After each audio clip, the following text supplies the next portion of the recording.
আজকে সন্ধ্যায় তৈরি করেছিলাম খুবই সহজ একটি নাস্তা। সেই রেসিপিটাই আজকে আপনাদের সাথে শেয়ার করব। হ্যালো, আসসালামু আলাইকুম। ওয়েলকাম জানাচ্ছি আমার নতুন আরও একটি ভিডিওতে। এই মিনি চিকেন ফ্রাইটা আমার হাজবেন্ডের খুবই পছন্দের। বাসায় শুধুমাত্র চিকেন থাকলে এটা তৈরি করা যায়, স্পেশাল কোনো মশলার প্রয়োজন হয় না।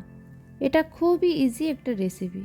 প্রথমে আমি ছোট ছোট 3টা চিকেন ব্রেস্টকে ভালোভাবে ধুয়ে পরিষ্কার করে নিয়েছি। এবার একটা কিচেন টিস্যু দিয়ে চিকেনটা ভালোভাবে ড্রাই করে নেব এবং পছন্দ মতো কেটে নিব।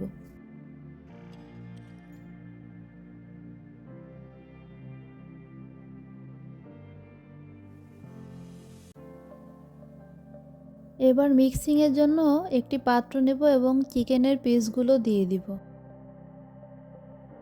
এবার একে একে মশলাগুলো অ্যাড করব।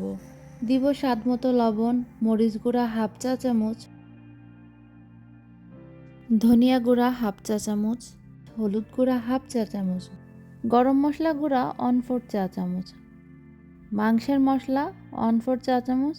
এই মাংসের মশলাটা দেওয়ার ফলে ফ্লেভারটা ভালো আসে, তবে এটা অপশনাল, না দিলেও চলবে।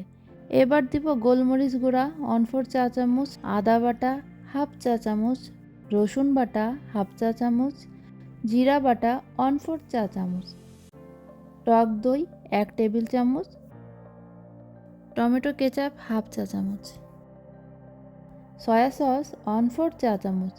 এবার সবগুলো ভালোভাবে মিশিয়ে নেব এবং 10 মিনিটের জন্য রেস্টে রেখে দেব।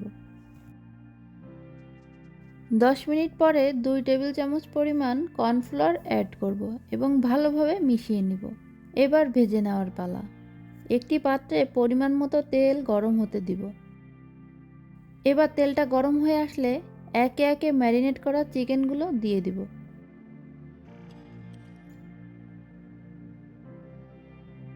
চুলাটা স্লোতে দিয়ে সময় নিয়ে চিকেনের পিসগুলো ফ্রাই করব। এবার লাল লাল করে ভেজে তুলে নিব। একই প্রসেসে আমি সব চিকেনগুলো ভেজে নিচ্ছি। আমার সবগুলো চিকেন ভাজা হয়ে গিয়েছে। এবার কিছু ফ্রেঞ্চ ফ্রাই ভেজে নিচ্ছি। আমার বিকালের নাস্তা রেডি। এই নাস্তাটি শুধুমাত্র আমার হাজবেন্ডের পছন্দ এমনটা বললে ভুল হবে, এটা আমারও অনেক পছন্দের। এবার স্ন্যাক্সগুলো সুন্দরভাবে সাজিয়ে নিব। এটা দেখতে যেমন সুন্দর হয়েছে, খেতেও মাশাআল্লাহ খুবই মজার ছিল। এটা আপনারাও বাসায় ট্রাই করে দেখতে পারেন, ইনশাআল্লাহ ভালো লাগবে। আজকের ভিডিওটা কেমন লাগলো অবশ্যই জানাবেন। আজকে এখানেই বিদায় নিচ্ছি। আল্লাহ হাফেজ সবাইকে।